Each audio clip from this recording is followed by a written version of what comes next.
Nangandam na ang lokal nga kagamhanan sa dakbayan sa Subo alang sa umaabot nga kalagkalag. Mga dili angayan nga himuon gipahibaw ng daan sa mga mobisita sa mga sementeryo.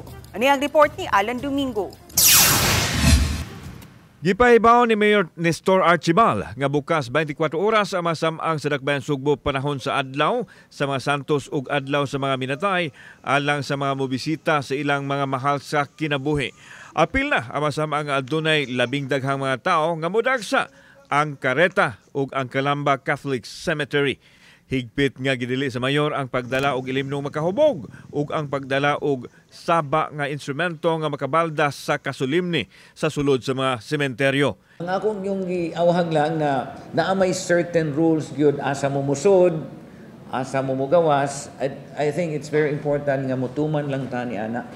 Now, siguro musayo aron dili magkagubot jud kayo, no? Higpit nga seguridad ang ipatuman sa kapulisan, inabagan sa mga peacekeepers gikan sa mga barangay diin nahimutang ang mga sementeryo.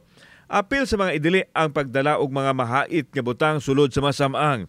Gipaniguro usab nga hanay ug hapsay ang mga manginabuhi sa masamang, lakip na ang mga manindahay ug buwak ug mga kandila. Gitana usab karon sa LGU ang kondisyon sa mga tao nga nagpuyo sa sulod sa mga samang. Hinoon giklaro sa mayor nga makig-alayon sila sa mga nagdumala sa mga sementeryo nga iya sa simbahang Katoliko sa estado sa mga tao nga nagpuyo sulod sa mga samang sama sa Kareta ug Calamba. The moment nga musud sa sementeryo during 30, 31, and 1, grabe kahugaw.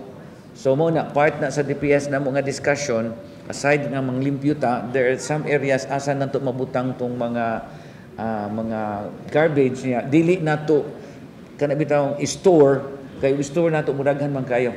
Kauban si Clover Lumayag, ako si Alan Domingo. Balitang Bisdak.